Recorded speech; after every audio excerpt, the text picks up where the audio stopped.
Shalom. Halo. Puji nama Tuhan. Selamat pagi untuk jemaat Tuhan. Selamat pagi untuk kita semua.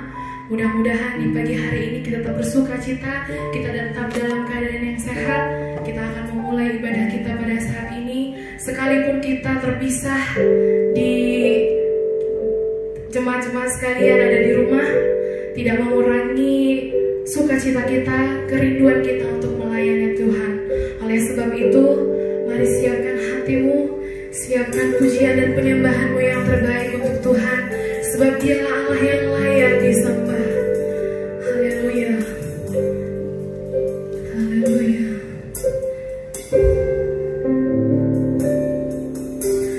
Besar dan ajaiblah karya-Mu, adil dan benarlah jalan-Mu, Raja segala bangsa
boleh merasakan kehadiran-Mu Tuhan di tengah-tengah kami.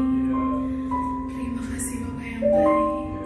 Engkau bertahta Tuhan atas setiap penyembahan dan pujian kami. Pakai kami Tuhan untuk lebih lagi Tuhan masuk ke dalam hadirat-Mu. Terima kasih.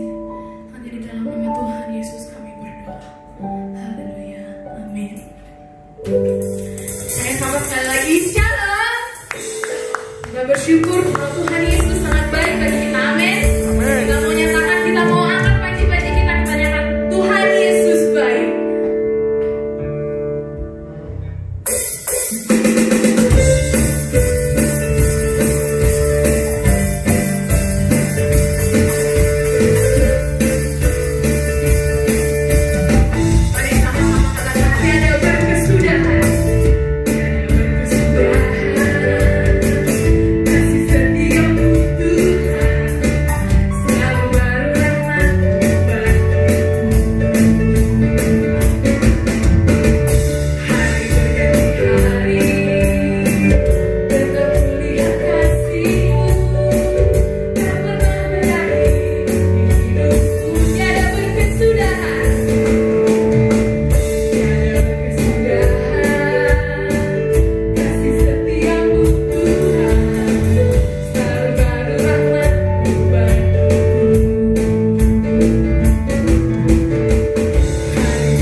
Kita bagaikan bejana yang selalu merindukan airnya Tuhan.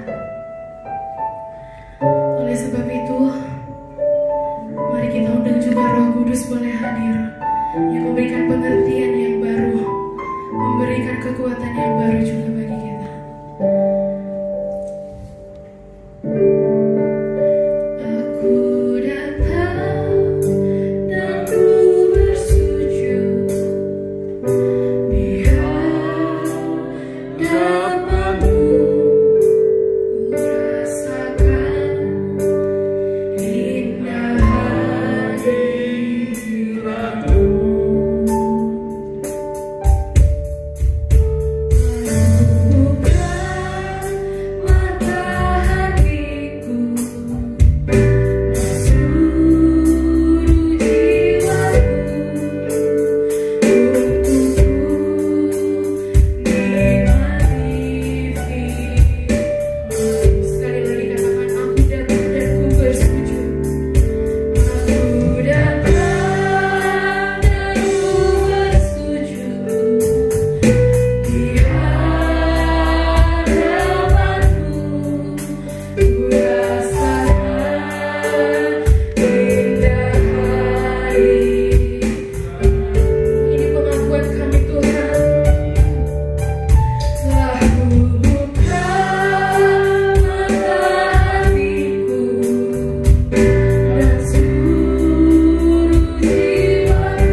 Kami siap Tuhan, kami siap mendengarkan kebenaran firman-Mu yang menjadi kekuatan dalam kehidupan kami. Engkau pakai hamba-Mu Tuhan dengan kuasa-Mu. Engkau taruhkan hikmat, pengetahuan, bahkan wahyu-wahyu yang baru Tuhan, supaya kami boleh mengerti apa yang menjadi kerinduan dan keinginan Tuhan dalam kehidupan kami. Terima kasih Bapa, kami siap mendengarkan. Hanya di dalam nama Tuhan Yesus kami berdoa dan mengucap syukur. Haleluya. Amin. Haleluya, haleluya, haleluya. Shalom. Kita berikan kemuliaan buat Tuhan Yesus. Dia Allah yang luar biasa, sungguh ajaib dalam kehidupan kita. Puji Tuhan, pada pagi hari ini kita bersyukur kita boleh kembali dalam rumah Tuhan. Kita sudah memuji dan memuliakan Dia, menyembah Dia dalam roh dan kebenaran, dan tiba saatnya kita akan mendengarkan firman Tuhan. Dari tempat ini saya sapa Bapak Ibu dan jemaat Tuhan yang ada di rumah masing-masing. Saya percaya Tuhan yang sama yang hadir di tempat ini, Dia juga hadir di tempat kita masing-masing. Amin. Dan kita percaya mujizat Tuhan akan terjadi di dalam kehidupan kita. Puji Tuhan. Firman Tuhan pada pagi hari ini, Bapak Ibu Saudara yang dikasihi oleh Tuhan Yesus, saya ingin kita membuka Alkitab kita yang terambil di dalam Kisah Para Rasul 1 ayatnya yang ke-8. Sebuah ayat yang tidak asing lagi buat kita anak-anak Tuhan, orang yang percaya. Di dalam Kisah Para Rasul 1 ayat 8, demikian firman Tuhan. Tetapi kamu akan menerima kuasa kalau Roh Kudus turun ke atas kamu, dan kamu akan menjadi saksiku di Yerusalem dan di seluruh Yudea dan Samaria dan sampai ke ujung bumi. Firman Tuhan pada saat ini saudara, saya akan berbicara mengenai transformasi sejati, ya, transformasi seutuhnya di dalam kehidupan orang percaya. Baru-baru ini kita sama-sama mengetahui bahwa pemerintah kita telah menetapkan new normal, ya, bagi daerah-daerah yang memang sangat berdampak, ya, dengan COVID-19. Di sana pemerintah menetapkan new normal, saudara, ya. Artinya pemerintah ingin kita mulai dengan sebuah tatanan kehidupan yang baru, yang tidak biasanya kita lakukan, tetapi dengan new normal ini kita harus lakukan. Kemana-mana kita pergi kita harus pakai masker, ya. Kita harus cuci tangan. Yang tadinya kita sering berkumpul dengan orang, masyarakat, keluarga, saudara, sekarang kita dilarang untuk, ya, berkumpul, harus jaga jarak, ditetapkan social distancing. Bapak Ibu Saudara, saya ingin katakan kepada kita, ini adalah sebuah transformasi atau ini adalah sebuah perubahan yang terjadi di dalam kehidupan kita sebagai masyarakat Indonesia, saudara. Yang tadinya kita biasanya lakukan hal-hal yang dulu kita lakukan, sekarang tidak bisa lagi, saudara. Karena ada sebuah transformasi, sebuah perubahan. Nah, Bapak Ibu, saya mau katakan kepada kita bahwa ketika Roh Kudus memenuhi kehidupan kita, ada transformasi yang utuh di dalam kehidupan ini. Transformasi yang sejati. Transformasi yang Roh Kudus lakukan di dalam kehidupan ini adalah transformasi yang radikal sebenarnya, kita katakan demikian. Kalau kita belajar firman Tuhan, maka kita melihat bahwa Roh Kudus melakukan transformasi di dalam segala aspek kehidupan kita. Baik di dalam pekerjaan kita, di dalam apapun yang kita lakukan, pelayanan kita. Hal-hal yang kecil, saudara, kalau kita belajar firman Tuhan, maka kita mengetahui bahwa Roh Kudus memberikan transformasi yang sejati di dalam hidup ini. beberapa hal yang saya angkat, saudara, sesuai dengan ayat yang kita baca. Di sana dikatakan bahwa tetapi kamu akan menerima kuasa kalau Roh Kudus turun ke atas kamu, dan kamu akan menjadi saksiku di Yerusalem dan seluruh Yudea dan sampai Samaria dan sampai ke ujung bumi, saudara.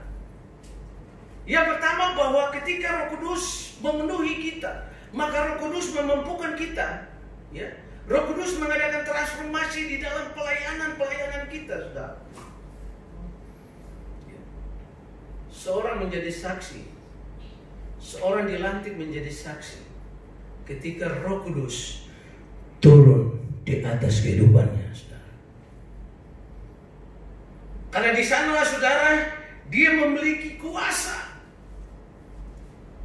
Kuasa untuk apa? Kuasa untuk memberitakan Injil. Kuasa untuk apa? Kuasa untuk memberitakan firman Tuhan. Kalau di dalam bahasa Yunaninya, kata kuasa itu dipakai dua kata, yaitu exousia. Exousia ini adalah wibawa daripada Allah. Ketika Roh Kudus memenuhi kehidupan kita dan dia memberikan kita kuasa, maka dia memberikan kita wibawa. Ada wibawa, ada karisma yang Tuhan berikan di dalam kehidupan kita. Sehingga ketika orang-orang berhadapan dengan kita, mereka juga menyegani kita, saudara. Mereka menghormati kita. Kenapa? Karena ada Roh Kudus di dalam kehidupan kita. Roh Kudus memberikan otoritas di dalam kehidupan kita sebagai anak-anak Tuhan. Exousia itu apa, saudara? Kuasa untuk memerintah. Ketika Tuhan Yesus di Danau Galilea, dia memakai kuasa exousia itu untuk menghentikan angin ribut, saudara. Kuasa untuk memerintahkan.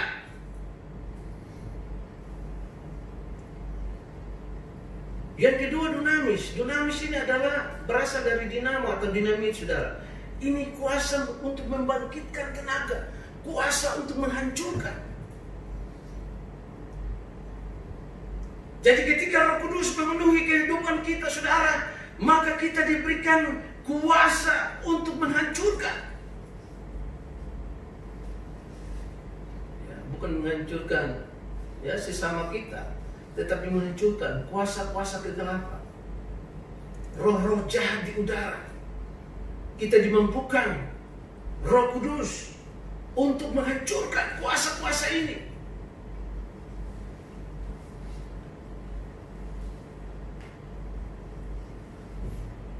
Roh Kudus melakukan transformasi di dalam pelayanan kita. Selain itu, saudara, Roh Kudus juga memberikan kita karunia-karunia.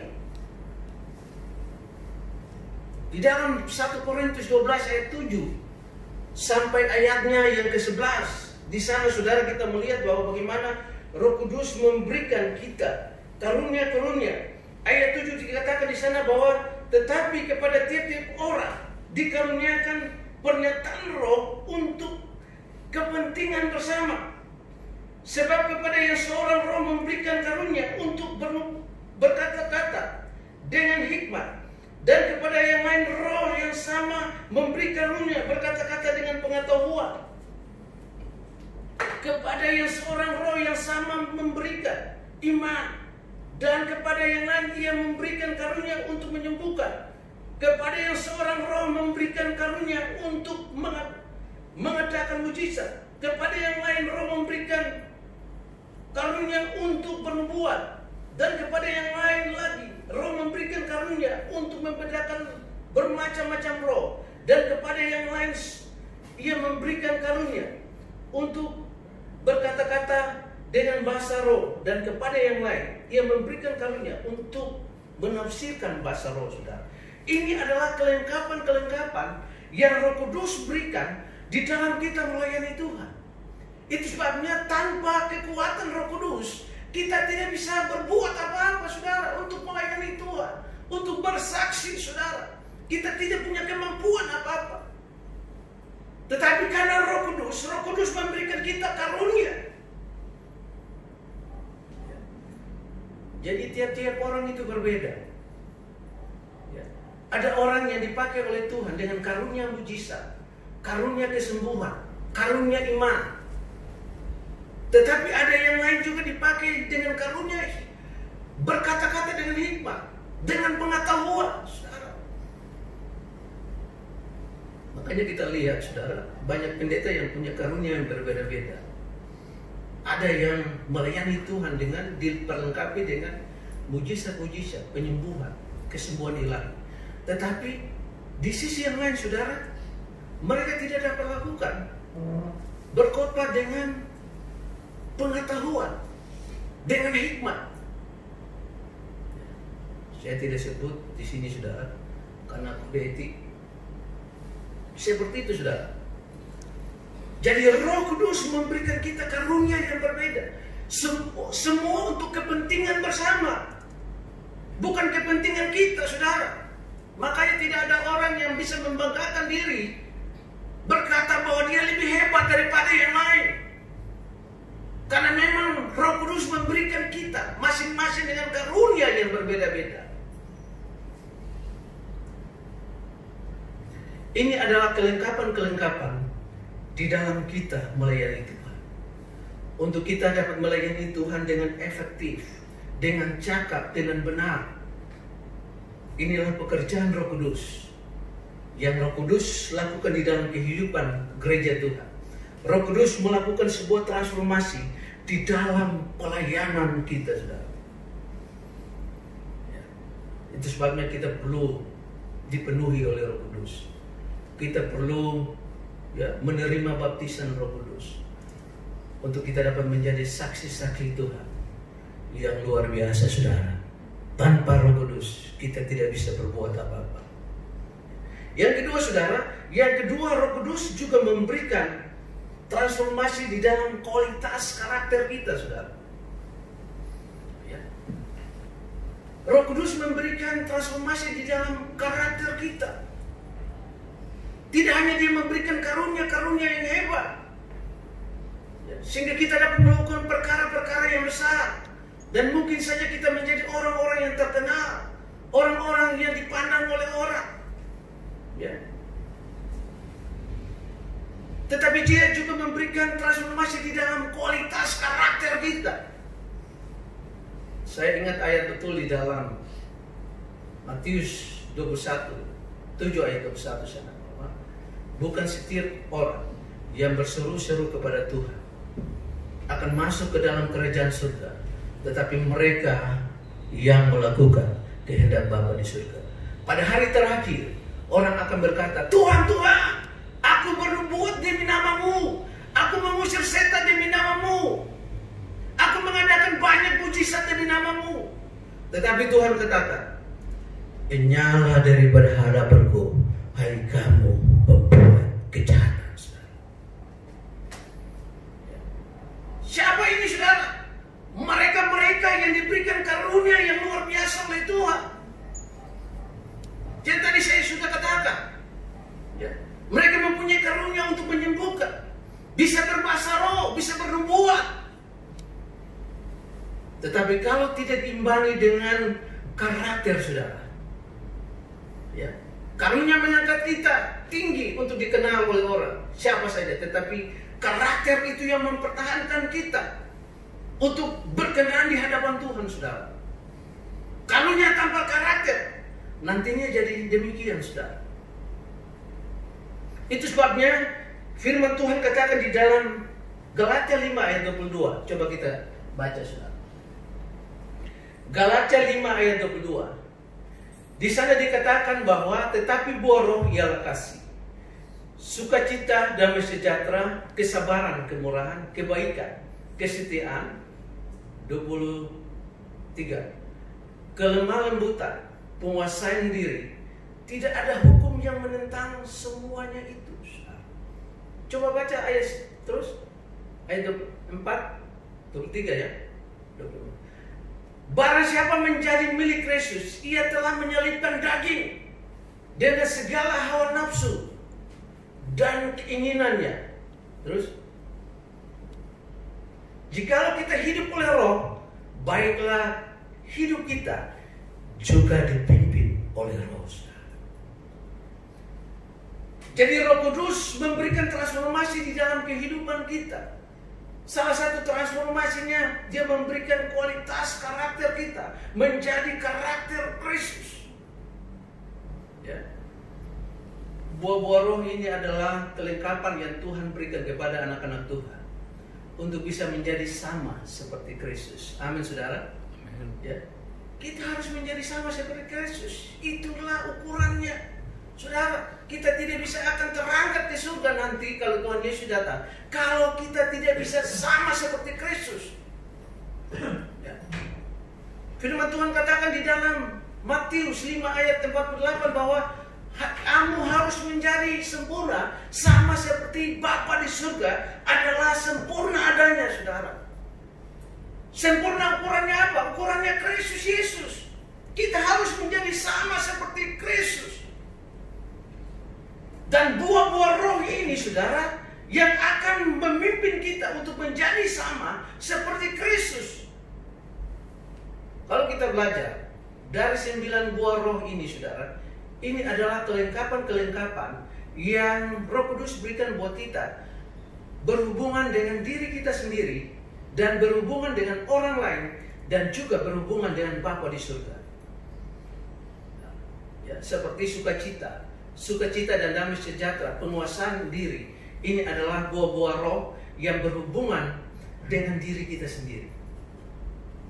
Sebagai seorang anak Tuhan, kita harus punya penguasaan diri. Ya. Kalau tidak ada penguasaan diri, ya, berarti kita harus belajar untuk bagaimana kita menguasai diri kita, saudara. Dan ini adalah ya karakter Kristus. Saya tidak terangkan panjang, saudara, waktu kurang. Ya. Kebaikan, kelemah lembutan, kemurahan. Ya. Ada berapa buah roh itu? Itu berhubungan dengan bagaimana kita bisa berhubungan dengan orang lain. Ketika kita berhubungan dengan orang lain, saudara, kita harus menunjukkan kebaikan kita. Kita harus menunjukkan kemurahan kita, kasih kita kepada Tuhan.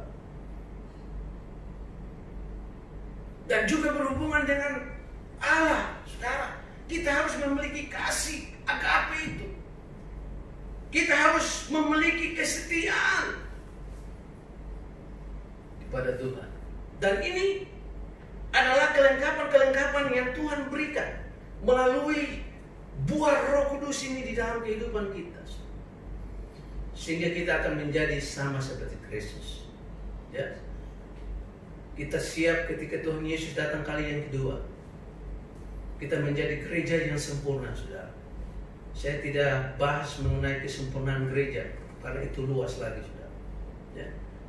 Apakah kita sempurna pada waktu kita ada di dalam dunia ini, atau kapan kita menjadi sempurna, saudara? Seperti itu. Yang ketiga, saudara, yang terakhir, bahwa ketika Roh Kudus bekerja di dalam kehidupan kita, Roh Kudus memberikan transformasi di dalam kehidupan kita. Roh Kudus memberikan transformasi di dalam kehidupan kita secara menyeluruh. Ya, saya bicara mengenai kehidupan secara sekuler, saudara. Tidak hanya Roh Kudus bekerja untuk hal-hal yang rohani, tetapi Roh Kudus juga bekerja untuk kehidupan kita secara sekuler.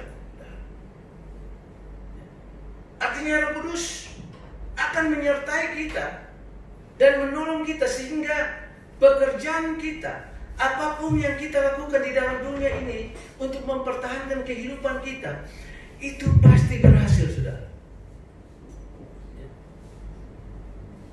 Seringkali kita berpikir bahwa pekerjaan Roh Kudus itu buat hal-hal yang rohani saja. Tetapi hal-hal yang sekuler berhubungan dengan kehidupan kita setiap hari, apa yang kita lakukan, apa yang kita kerjakan, juga Roh Kudus berperan penting, saudara. Kalau kita lihat di dalam perjanjian lama, saudara, bagaimana Roh Kudus berperan di dalam kehidupan Daud. Ya, saya ingin kita buka ayatnya.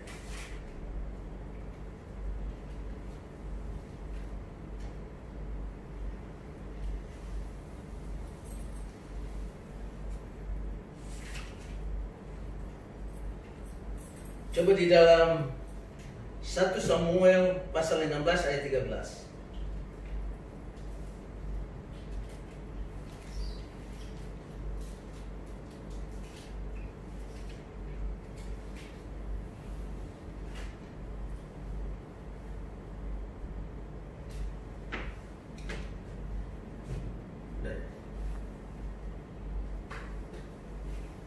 Samuel mengambil tabung tanduk yang berisi minyak itu dan mengurapi Daud di tengah-tengah saudara-saudaranya.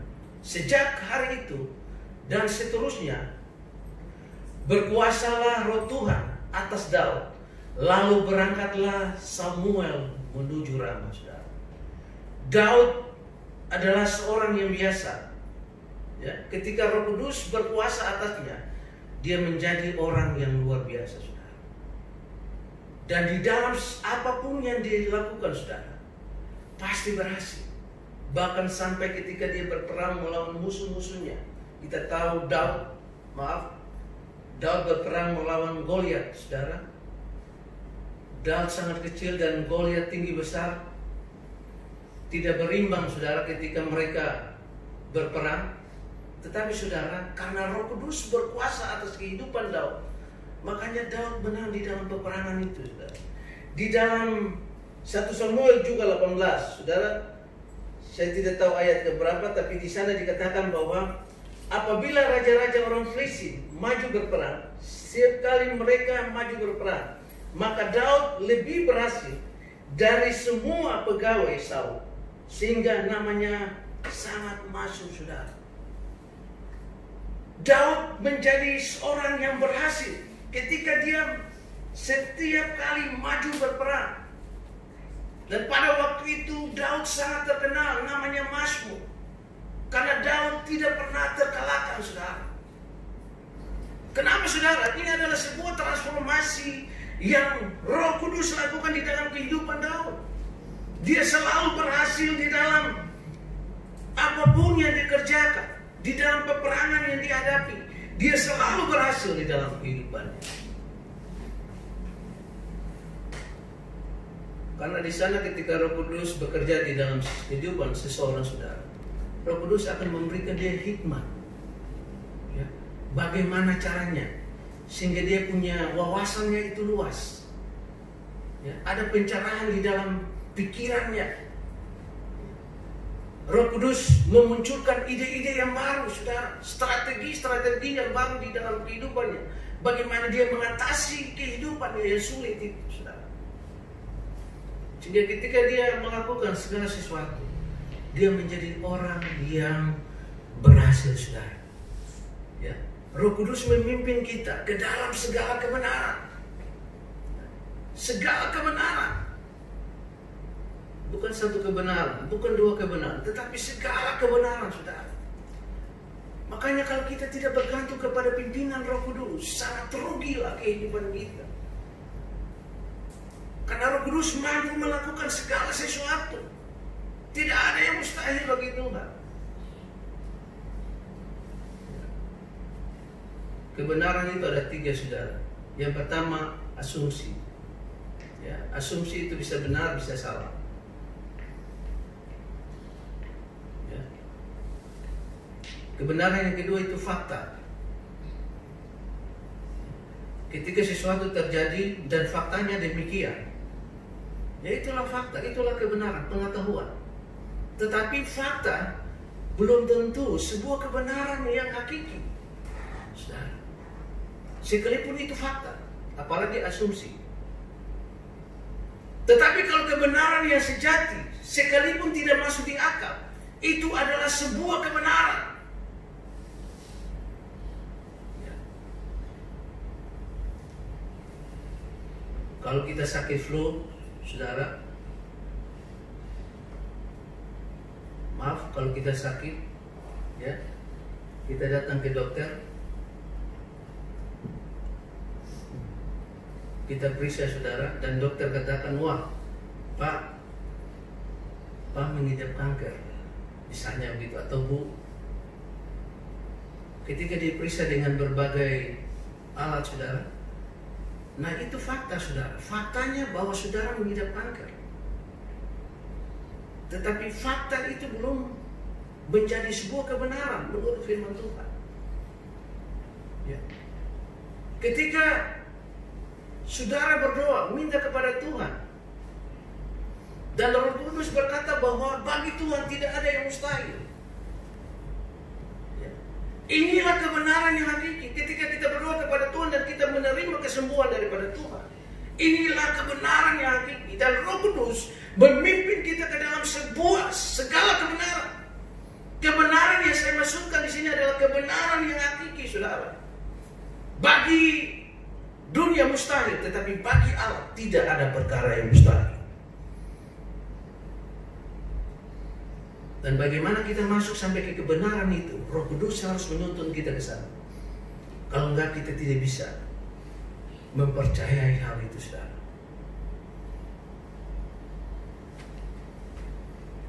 Bapak Ibu saudara yang dikasihi oleh Tuhan Yesus, ya, jadi ketika Roh Kudus memenuhi kehidupan kita, ada transformasi yang luar biasa yang Tuhan lakukan. Ya. Kalau saya contoh yang kedua, Yusuf. Yusuf adalah seorang yang juga penuh dengan Roh Kudus, saudara. Ya.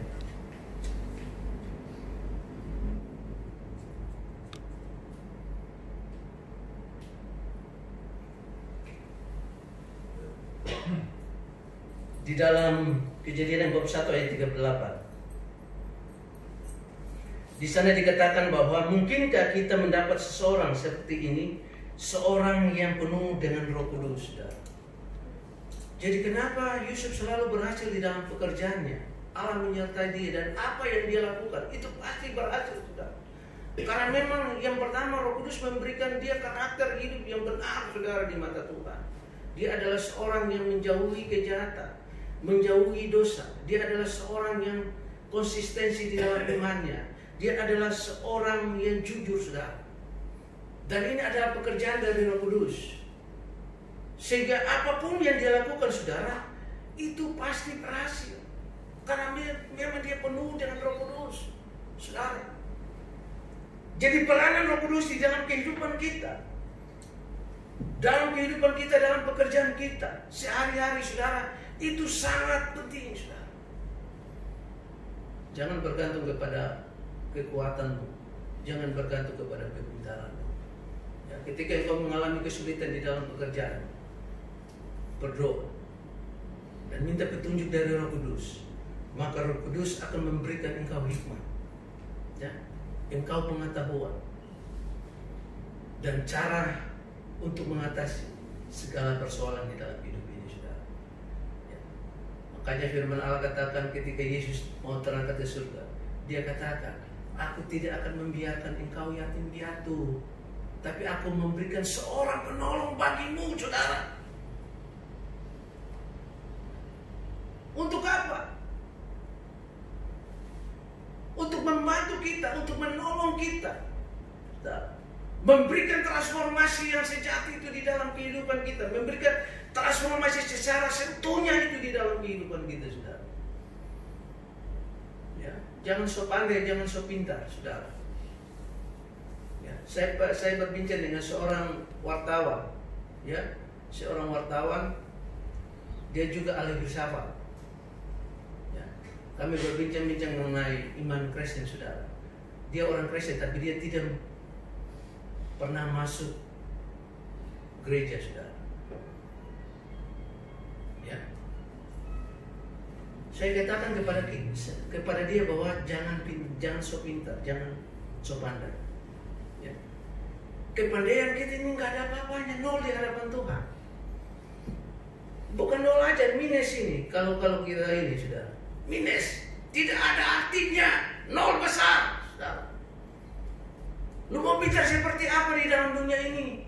Nol di hadapan Tuhan, saudara. Gak ada apa-apanya. Ya. Orang untuk memahami anatomi tubuh aja, satu bagian tubuh, mata, dia harus sekolah bertahun-tahun, saudara. Itu juga nggak bisa kuasai, saudara. Apalagi seisi dunia ini. Saya katakan planet galaksi aja itu adalah gugusan bintang-bintang yang ratusan miliar jumlahnya.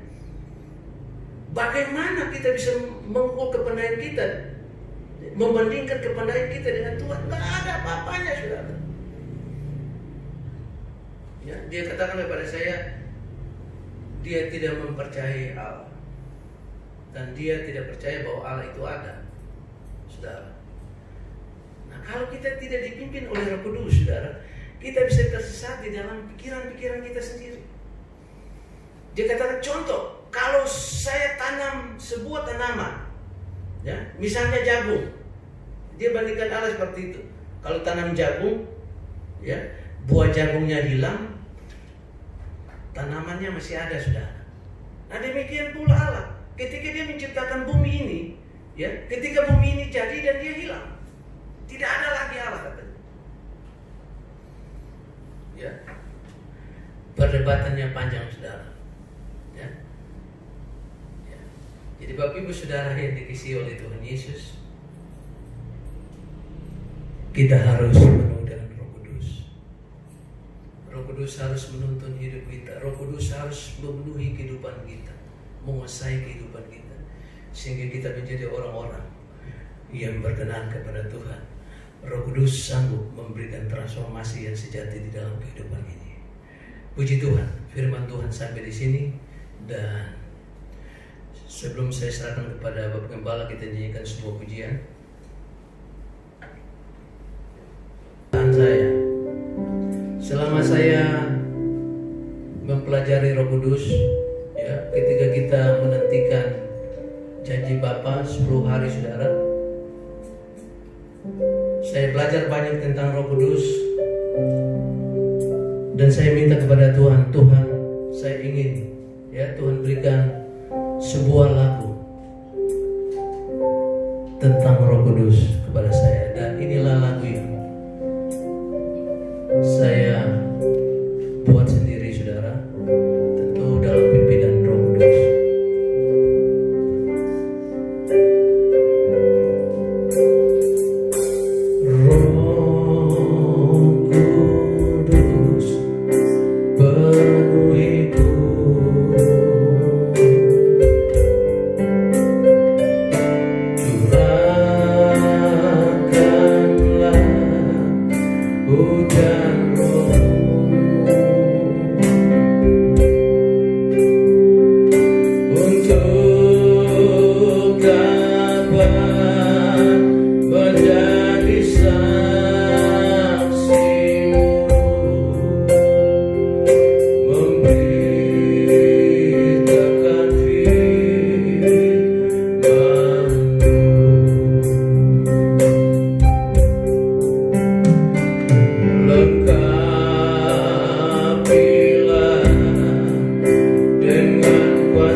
Kita nyanyikan pujian sama-sama dari depan. Roh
GPD Apakah Ministry yang saya cintai kasih, yang ada berapa yang di gereja, apalagi yang ada di rumah, mari kita akan akhiri ibadah kita melalui online pada hari Minggu ini. Sebagai hari kita ibadah, hari Sabat, hari kita memuji muliakan nama Tuhan, walaupun masih dalam online. Kita siapkan hati kita untuk tamatkan ibadah ini dengan memperoleh sebelum pulang dengan janji-janji berkat Allah. Mari kita bangkit berdiri. Jemaat, kami datang mengucap syukur kepada Bapa Surgawi yang baik, Yesus Kristus yang sungguh baik, dan Roh Kudus yang luar biasa sangat baik, yang kami hari ini mendengar pemberitaan mengenai pekerjaan Roh Kudus yang dahsyat, yang luar biasa di hari-hari akhir zaman ini untuk memenuhi gereja Tuhan yang akan menjadi gereja terpilih, menuju gereja sempurna, menjadi gereja yaitu mempelai Kristus, jadi gereja pengantin Kristus yang akan terangkat. Itu sebabnya Tuhan tolong kami, jemaat yang ada di GPD Apakah Ministry, dan segala apa yang kami hadapi hari-hari ini, hanya Roh Kudus saja yang mampukan kami. Beri kekuatan, beri kami penghiburan, beri kami kepastian akan kebenaran. Bahwa hidup ini tanpa Roh Kudus, tanpa firman Tuhan adalah sia-sia adanya. Karena Roh Kudus itu yang membawa kami melihat, mengalami bahwa kenyataan kebenaran itu firman Tuhan adalah mujizat-mujizat, tanda-tanda heran. Yang sakit Tuhan sudah sembuhkan, susah Tuhan sudah hiburkan, percobaan beri kemenangan, beban berat Tuhan akan beri kelegaan. Kami berdoa buat Maria, istri pendeta, bantu keluarga Askin. Tuhan sudah jamah dan sembuhkan dengan bilur Yesus. Ini kebenaran dalam firman-Mu. Tuhan sudah sembuhkan Maria dengan sempurna. Tuhan tolonglah kami semua ya Tuhan. Banyak hal yang kami hadapi hari-hari ini, tapi kami andalkan Tuhan dan firman Roh Kudus yang membawa kami dari kemenangan datang pada kemenangan, dari percaya datang pada percaya, dari iman datang pada iman, dari mujizat tanda heran, supaya kami kuat selalu menjelang kedatangan Yesus kali kedua. Terpujilah nama Yesus, terpujilah nama-Mu ya Bapa. Terima kasih firman-Mu yang heran ajaib hari ini, membawa wasat bagi kami, bukan saja jemaat GPD Apakah Ministry, siapapun yang mendengar, baik di YouTube, baik di internet, dimanapun, supaya mereka Tuhan mengalami pekerjaan Roh Kudus itu, sehingga nama Yesus selalu dipuji, dimuliakan. Amin. Ampunilah semua kekurangan, kelemahan, kesalahan dosa kami ya Bapa. Kami akan berdoa hari ini, di mana Tuhan masih ke anak-anak kami, cucu kami di bangku pendidikan, mereka bersekolah, baik yang ada di PAUD, TK, Playgroup, SD, SMP, sampai tinggi. Tolong ya Bapa, Engkaulah yang beri pengetahuan hikmat itu, Engkau yang beri kecerdasan, kepandaian, dan jenius, sebagaimana bangsa Israel dalam perjanjian lama. Tuhan karuniakan itu, kami akan bagi anak-anak kami, cucu kami, walaupun mereka hanya belajar melalui online di rumah, tapi Tuhan berikan mereka supaya berhasil beruntung. Dengan kepandaian Tuhan beri bagi mereka, dengan mereka dapat menyimak seluruh mata pelajaran dengan takut akan Tuhan, dengar-dengaran dan menghormati orang tua, dan juga mereka tekun belajar mandiri, sehingga seluruh mata pelajaran mereka dapat menyimak, naik kelas, ujian, ranking, juara umum, bahkan dapat beasiswa. Kalau Tuhan belum datang, kalau boleh sampai perguruan tinggi, mereka dapat gelar sarjana S1, S2. Nama Yesus yang kami tinggi, nama Yesus yang kami agungkan. Karena itu pekerjaan Roh Kudus bagi anak-anak kami, cucu kami, sehingga mereka berhasil. Terpuji nama-Mu ya Bapa. Pekerjaan dari anak-anak-Mu dalam usaha pekerjaan, baik di kantor, baik dalam usaha pekerjaan, seperti saya minta Surabadi, berkatilah mereka. Karena bagi Allah tidak ada yang mustahil, tidak ada yang tidak mungkin bagimu. Karena itu Roh Kudus yang memungkinkan semuanya. Terima kasih Bapak. Terpuji nama-Mu yang baik ya Bapa. Sebentar kami akan tinggalkan tempat ini. Jemaat juga di rumah masing-masing, kami akan terima janji Tuhan itu. Kami akan berdiri dan angkat kedua tangan. Dan sekarang saudara-saudaraku, Bapak Ibu yang mendengar akan firman Tuhan dan kebaktian kami online, seluruh jemaat GPD apapun yang saya cintai kasih, terimalah janji Tuhan, berkat damai sejahtera dari Allah Bapa surga, kasih karunia kemurahan dari Yesus Kristus Tuhan kami, pimpinan Roh Kudus yang luar biasa dahsyat itu menyertai kami semuanya mulai hari ini, mulai siang hari ini, seterusnya sampai Maranatha. Yesus datang kali kedua menjemput saleh-saleh Tuhan, gereja yang terpilih menjadi sempurna, yaitu gereja pengantin mempelai Kristus, bahkan sampai selama-lamanya. Tuhan lindungi jaga kami sepanjang hari ini Tuhan. Besok seterusnya sepanjang minggu, tutup bungkus kami dengan darah-Mu. Jauhkan mara bahaya, malapetaka, percobaan, bahkan segala sakit, penyakit, rintangan apapun, kegagalan, membatalkan usaha pekerjaan yang dikerjakan dalam usaha mata pencaharian umat-Mu, dan segala penyakit singkirkan dari kami. Halalkan itu, hancurkan dengan darah Yesus, sehingga Roh Kudus ya yang membuat kami selalu kekuatan ada di dalamnya, penghiburan dan berkat Tuhan melimpah bagi kami. Terpuji nama-Mu ya Bapa surgawi yang baik. Terima kasih Roh Kudus. Kami sudah berdoa dan akhiri ibadah kami ini di dalam nama Tuhan Yesus Kristus, Tuhan dan Juru Selamat kami, kekasih kami, penyembuh yang ajaib bagi orang percaya yang sudah menyembuhkan Maria juga. Pendengar, penjawab doa kami yang pasti, kami sudah berdoa. Haleluya, haleluya.